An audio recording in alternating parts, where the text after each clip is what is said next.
से यदि टीकाकरण चला तो अमेरिकियों को टीका देने में महीनों नहीं बल्कि वर्षों लग जाएंगे। उन्होंने टीकाकरण की गति से 5 से 6 गुना तेज करने का संकल्प लिया, लेकिन माना है कि टीका देने में महीनों लग सकते हैं। इसके बीच अमेरिका में लगातार हालत बिगड़ते ही जा रहे हैं।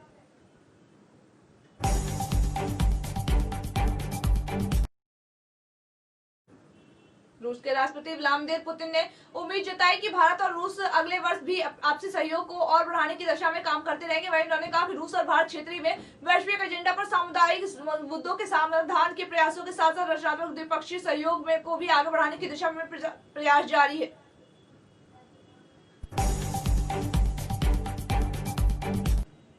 अमेरिकी राष्ट्रपति डोनाल्ड ट्रंप देश के सुप्रीम कोर्ट से विस्कॉन्सिन राज्य के चुनावी नतीजों को चुनौती देने वाली याचिका पर सुनवाई करने का अनुरोध किया। वहीं राष्ट्रपति पद के लिए हुए चुनाव में ट्रंप को इस राज्य में डेमोक्रेटिक पार्टी के उम्मीदवार जो बाइडेन के हाथों 21,000 वोटों से हार का सामना करना पड़ा। इसके बाद ट्रंप के प्रचार अभियान दल ने राज्य में सुप्रीम कोर्ट की याचिका दायर कर डेन और मिलोनकी काउंटी के खिलाफ भी वही अधिक मतों से रद्द करने की अपील भी की। वहीं इन दोनों काउंटी में डेमोक्रेटिक पार्टी को भारी समर्थन मिला था।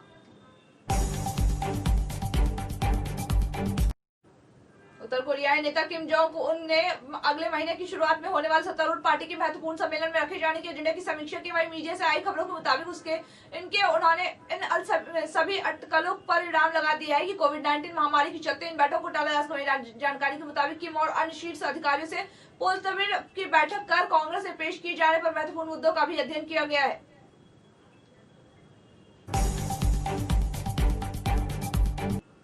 प्रधानमंत्री केपी ओली शर्मा ने कहा कि वह विरोधी धड़े के नेता पुष्पकमल दहल के प्रचंड के लिए समझौता कर थक चुके हैं। साथ ही ओली ने उन पर सत्ताधारी नेपाल कम्युनिस्ट पार्टी को एकजुट रखने के लिए पूर्व में किए गए कई समझौतों के उल्लंघन का आरोप भी लगा। वहीं ओली की टिप्पणी की चीनी कम्युनिस्ट पार्टी के दृष्टि विभाग के उप मंत्री गुओ यज्ञ के नेतृत्व वाले 4 सदस्यीय प्रतिनिधिमंडल के वापस लौटने की कुछ घंटों बाद आई है।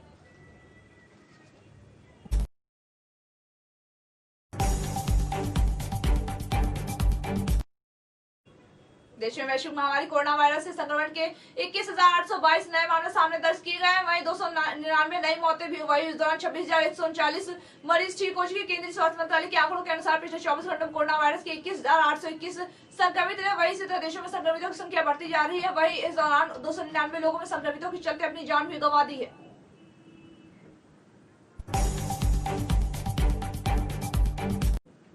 पश्चिम बंगाल में कांग्रेस और वाम मोर्चे के बीच बन रहे महागठबंधन में मुख्यमंत्री पद का रोड़ा बन गया है। लोकसभा में कांग्रेस संसदीय दल के नेता और अधीर रंजन चौधरी ने खुद को महागठबंधन की ओर से मुख्यमंत्री पद का दावेदार बनाकर पेश किए जाने का प्रस्ताव दिया है, जो वो वाम मोर्चा को स्वीकार नहीं है।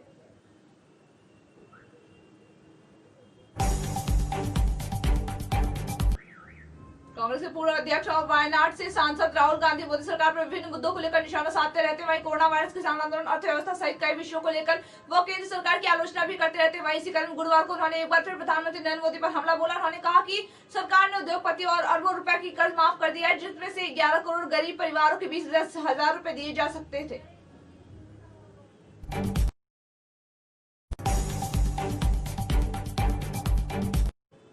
प्रधानमंत्री नरेंद्र मोदी 21 दिसंबर को वीडियो कॉन्फ्रेंसिंग के जरिए गुजरात के राजकोट में अखिल भारतीय अनुविधान संस्थान की आधारशिला रखेंगे। वहीं प्रधानमंत्री कार्यालय में कहा कि संस्थान को 2 से 1 करोड़ से अधिक जगह आवंटित की गई। यह लगभग 1,195 करोड़ रुपए की लागत से बनेगा। वहीं संस्थान का निर्माण 2022 के मध्य तक पूरा होने की उम्मीद भी जताई गई है। रक्षा मंत्री राजनाथ सिंह ने चीन का नाम लिए बिना कहा कि भारत अपनी सुरक्षा को लेकर किसी बाहरी खतरे से निपटने के लिए सक्षम है। अगर कोई देश की सुरक्षा के लिए खतरे पैदा करता है तो उसे बख्शा नहीं जाएगा। वहीं कोई विस्तारवादी देश हमारी जमीन पर कब्जा करने की कोशिश करता है तो यह जमीन के टुकड़ों का कब्जा करता है तो भारत के पास ताकत है और क्षमता है कि वह उनके हाथ में ना जाने दे। आम आदमी पार्टी के उत्तराखंड कूच में कांग्रेस नेतृत्व की चिंता बढ़ा दी है। वहीं विधानसभा चुनाव में पहले पार्टी के 1 दर्जन दिग्गज नेताओं के भाजपा में चले जाने के बाद से 2022 के चुनाव में भी अपने कुछ नेताओं को बचाए रखने की चुनौती दी, जिन पर आम आदमी पार्टी डोरे डाल रही है। वहीं कांग्रेस दिल्ली की तरह उत्तराखंड में अपना जनाधिकार कतई शिफ्ट नहीं होने देना चाहती है।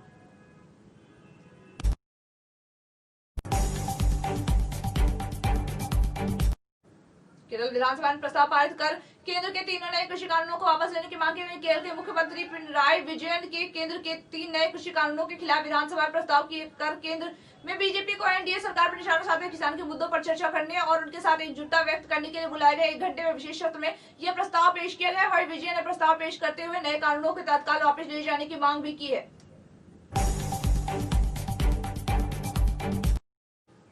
भारत में यूके कोविड स्ट्रेन से कम 20 मामले की पुष्टि हो चुकी है। इसके मद्देनजर अखिल भारतीय आयुर्विज्ञान संस्थान के निदेशक डॉक्टर रणदीप गुलेरिया ने कहा कि यह संभावना है कि नए कोविड स्ट्रेन नवंबर में ही देश में आ गया होगा, क्योंकि ब्रिटेन में सितंबर में ही म्यूटेंट डेवलपमेंट हो चुका है, वहां संक्रमण फैल चुका और संभव है कि वहां से आए लोग पहले ही संक्रमित हो चुके हैं।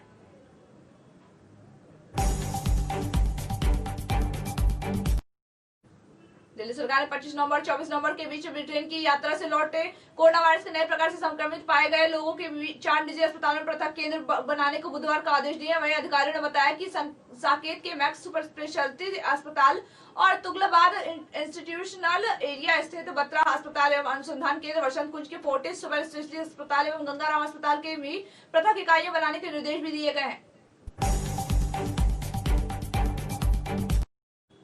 तेलंगाना सरकार ने अब तक केंद्र की आयुष्मान भारत योजना के अपने राज्य में लागू नहीं किया, लेकिन जब टीआरएस सरकार इसे राज्य की महत्वाकांक्षी योजना आरोग्यश्री से जोड़ने जा रही है तो तेलंगाना सरकार की ओर से इस संबंध में एक आधिकारिक बयान जारी किया गया। वही मुख्य सचिव सोमेश कुमार ने पीएम मोदी को इसकी जानकारी दी। वही तेलंगाना सरकार ने केंद्र की महत्वाकांक्षी योजना आयुष्मान भारत को राज्य की स्वास्थ्य योजना आरोग्यश्री से जोड़ने का फैसला भी लिया है। उत्तर प्रदेश के विभिन्न क्षेत्रों में उत्कृष्ट कार्य करने वाली विभूतियों की योगी सरकार संस्कृति पुरस्कार से सम्मानित करेगी। वही सपा सरकार की यश भारती पुरस्कार को समाप्त करने के बाद संस्कृति विभाग ने इसकी कवायद शुरू कर दी। वही बजट 2021 के लिए इस पुरस्कार का प्रस्ताव वित्त विभाग को भेज दिया गया। पर्यटन राज्य मंत्री नीलकंठ तिवारी ने फरवरी में इस पुरस्कार की घोषणा भी की थी।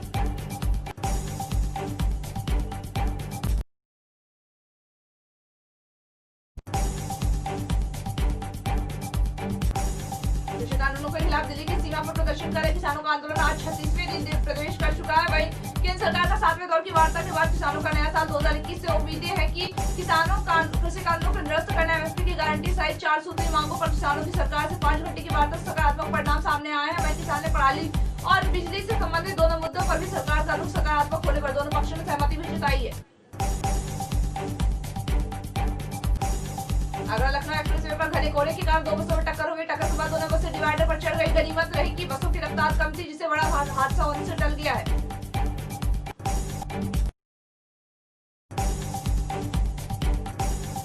यूपी में रात से लागू होने वाली फास्ट टैग व्यवस्था की डेडलाइन अब 15 फरवरी तक कर दी गई है। सरकार के इस फैसले से वाहन चालकों को बड़ी राहत मिली। दरअसल पूर्व आदेश के अनुसार 1 जनवरी से सभी वाहन चालकों को फास्ट टैग अनिवार्य कर दिया गया है, लेकिन इस व्यवस्था में आ रही दिक्कतों को सामने देखते हुए सरकार ने अब डेडलाइन की डेट आगे बढ़ा दी है।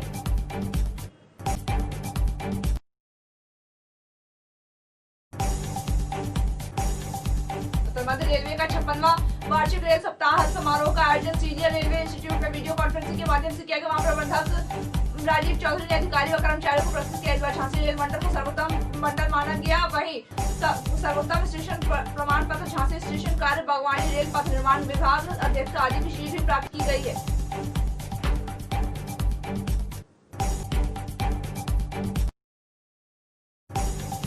आज साल 2020 के आखिरी दिन कारोबारी यानी 31 दिसंबर 2020 को सुस्त शुरुआत के साथ शेयर बाजार ने रफ्तार पकड़ी है। वहीं कारोबार के दौरान सुबह 10:37 पर बॉम्बे स्टॉक एक्सचेंज का प्रमुख इंडेक्स सेंसेक्स 88.48 रख रही, वहीं ऊपर के स्तर पर पहुंचेगा। वहीं नेशनल स्टॉक का निफ्टी 0.13% बढ़ गया है, जिससे कि एक बार फिर से स्टॉक एक्सचेंज में बढ़ोतरी आई है।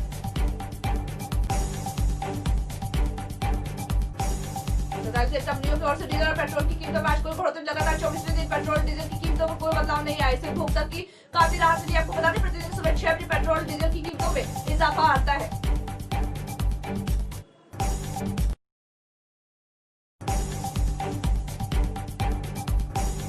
साल 2020 के आखिरी कारोबारी सत्र में भारतीय बाजारों में सोने और चांदी की वायदा कीमतों में गिरावट दर्ज की, लेकिन पूरे साल में मजबूती बन रही। एमसीएक्स पर सोने का वायदा 0.8% बढ़कर 50,097 रुपए प्रति 10 किलोग्राम हो गई, जबकि चांदी का वायदा 0.12% बढ़कर 68,531 रुपए प्रति किलोग्राम पर आ गया। वही सोना पिछले 2 हफ्तों में 50,000 और 50,500 के बीच कारोबार कर रहा था।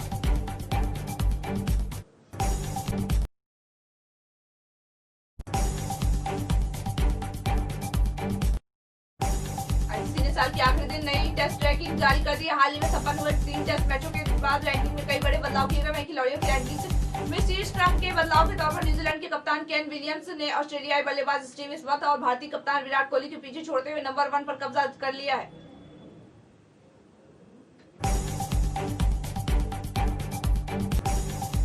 घावरी हो या फिर उनके पिता लखविंदर गिल, दोनों को कोई हैरानी नहीं हुई, जबकि मिचेल स्टार्क के चलती हुई गेंदों पर बिछाए गए जाल को शुभमन गिल ने आसानी से तोड़ दिया। दोनों के मुंह में छूटते ही निकला था। वहीं शुभमन गिल सबसे मजबूत पक्ष की उछलती छोटी गेंदों पर पुल और हुक लगाना है। घावरी तो यहाँ तक कह डालते कि ब्रॉन्ज लारा रिकी पॉन्टिंग और विराट कोहली की तरह फ्रंट फुट पर हुक और पुल शॉट लगाने की अद्भुत कला भी है।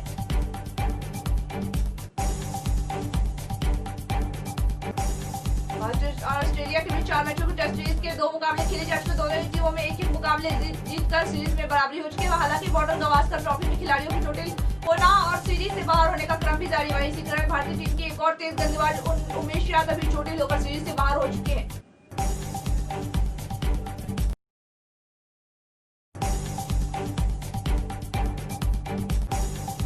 दिसंबर को नए साल के मौके पर दुबई में आयोजित होने वाली एक पार्टी में युवा अभिनेत्री उर्वशी रौतेला मात्र 15 मिनट के लिए प्रस्तुति देने वाली किसी प्रोजेक्ट के कारण कलाकारों को विदेश में मिलने वाली रकम को लेकर मुंबई की सरकारी एजेंसी अब बहुत ज्यादा सतर्क हो गई। यह सतर्कता तब से हरकत में आ गई जब अभिनेता सुशांत सिंह राजपूत की मौत के बाद उनकी फिल्म राबता से लेकर विवाद खड़ा हुआ था।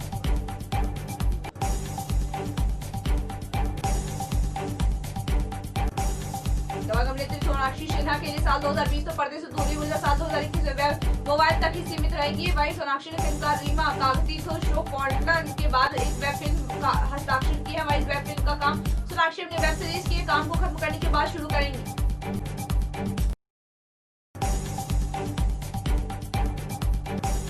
उत्तर प्रदेश के बरेली की रहने वाली प्रियंका ने 18 साल की उम्र में मिस वर्ल्ड का खिताब जीतकर मिस वर्ल्ड बनने का एक प्रियंका ने बॉलीवुड के रास्ते खोल दिए। वहीं अपने अभिनय के दम पर प्रियंका ने बॉलीवुड से हॉलीवुड तक अपनी छाप छोड़ी। आज प्रियंका जिस मुकाम पर हो, हर किसी ने एक ही बात कही है कि प्रियंका अपने काम के लिए बहुत ही ज्यादा उत्सुक है। वहीं प्रियंका ने अपनी लाइफ से जुड़े जो कुछ भी चाहा उसे हासिल भी किया। प्रियंका ने अपने 20 साल के फिल्मी करियर में प्रॉपर्टी भी खूब बनाई है।